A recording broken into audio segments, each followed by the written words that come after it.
Turbine and beams, an explosive combination.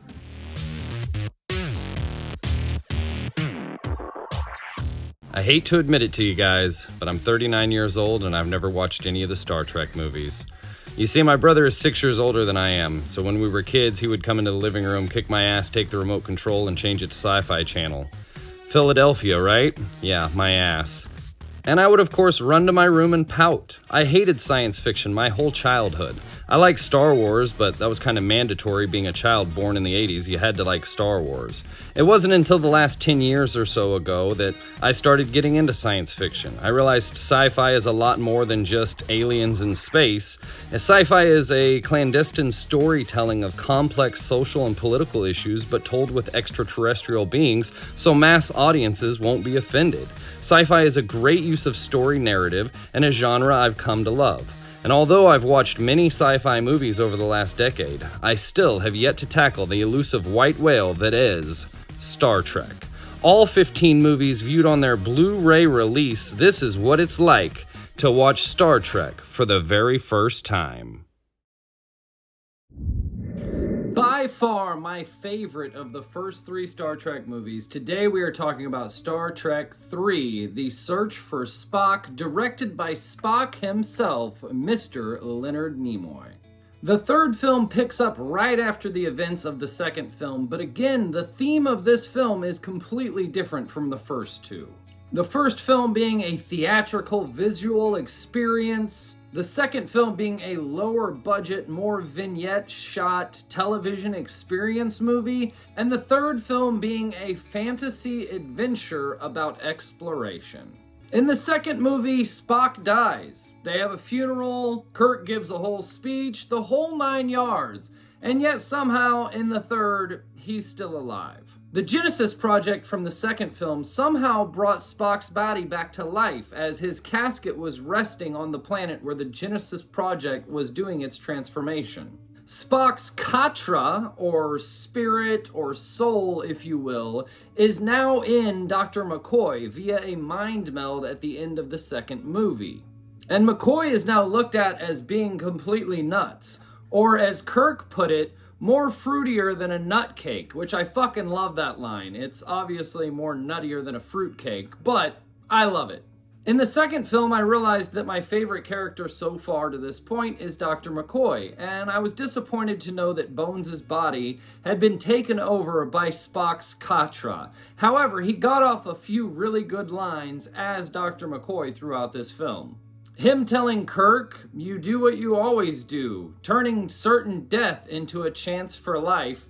Great line. Or when he declares he chooses danger to save Spock's Katra, and then rebuttals with, "Hell of a time to ask. Like, we've already gone through all of this. Now you're gonna ask me if I'm sure this is what I want to do?" Or the absolute funniest scene in the movie to me when McCoy leans over with Spock's mind and tries to do the Vulcan death grip. And how come this isn't working? I fucking laugh my ass off at that. So McCoy had a few good moments in the movie, even one of them as Spock, but I was disappointed that his character wasn't really there through the entire film.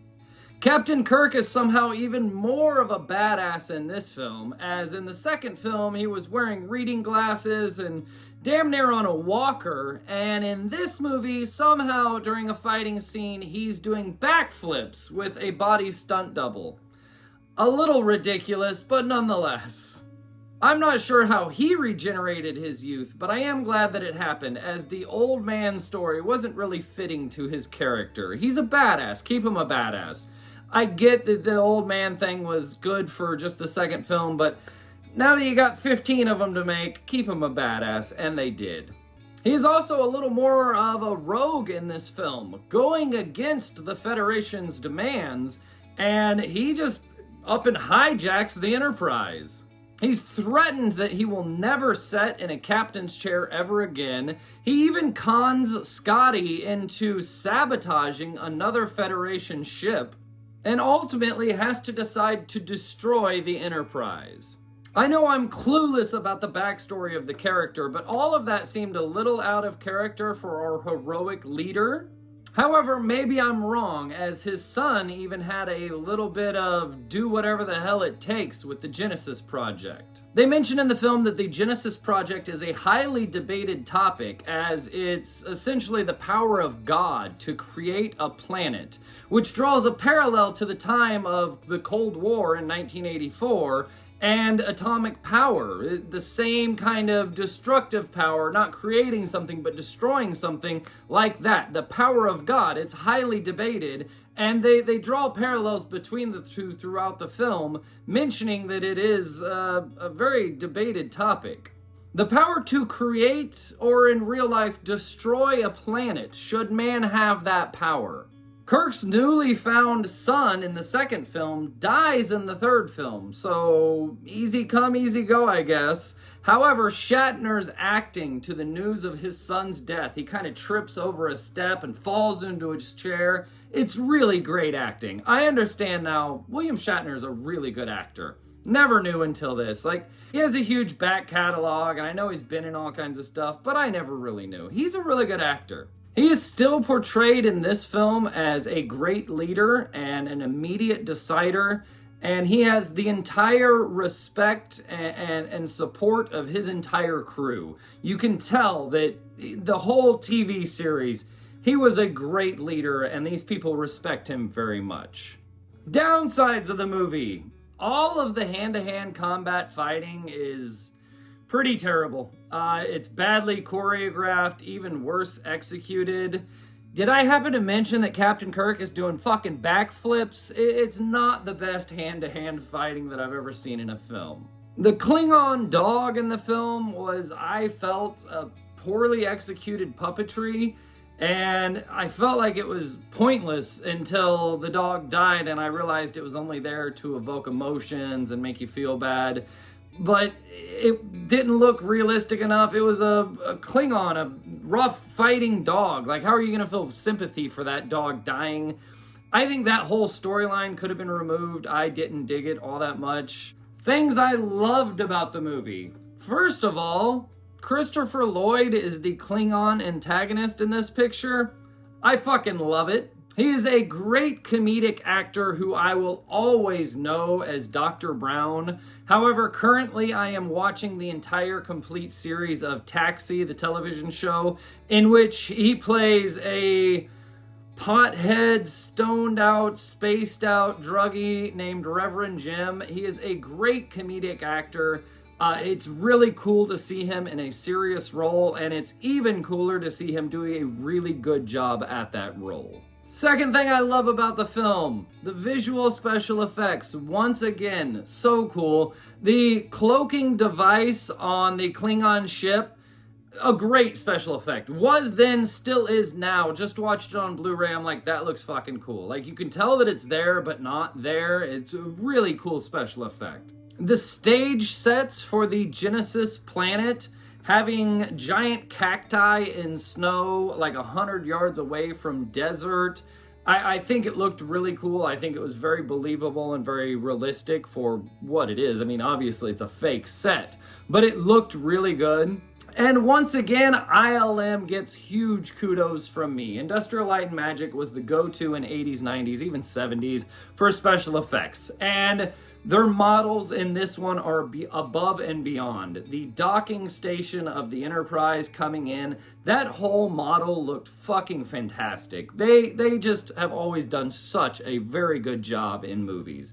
Any movie with great special effects throughout the 80s and 90s, look it up. It's Industrial Light and Magic. They're fucking great. Number 3, the musical score. It's even pointed out, kind of poked at in the dialogue of the movie, but this is a fantasy adventure, and the score is a fantasy adventure score. It is a great accompaniment to this movie. And number 4, I am loving the Vulcan lore. They are a logical people who believe in mysticism and a universal connection. They have powers beyond our comprehension. I'm really getting into the whole Vulcan lore. Kind of starting to sound nerdy, guys. What are you doing to me? But I'm really starting to get into this. I'm definitely starting to like Spock, and I'm really hoping that throughout the later films they cover a lot more of the Vulcan culture. Like the Pumfar Vulcan male skin shedding every 7 years.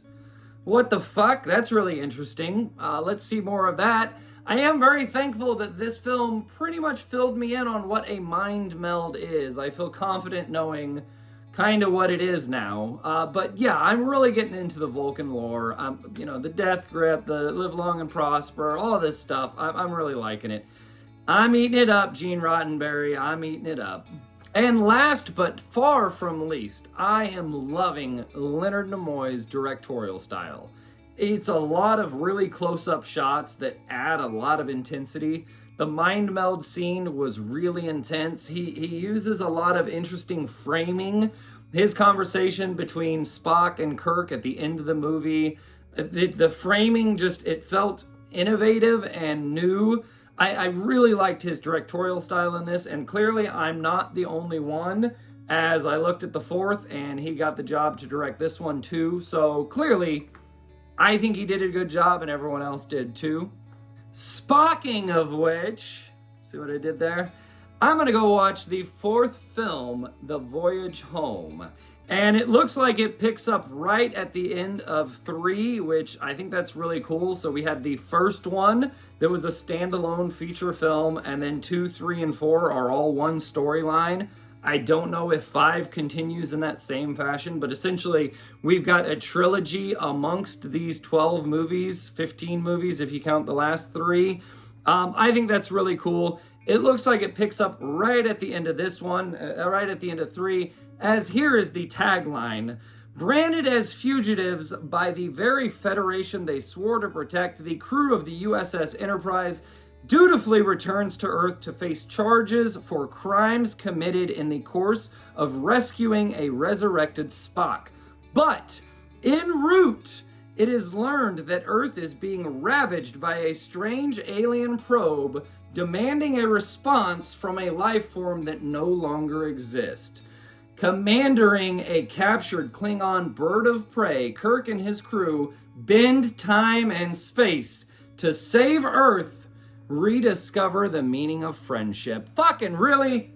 I am loving these movies. Thank you for watching the channel. Please like, share, and subscribe. Come and join us in a couple days, and we'll talk about Star Trek 4. Thank you guys for turning me into a nerd.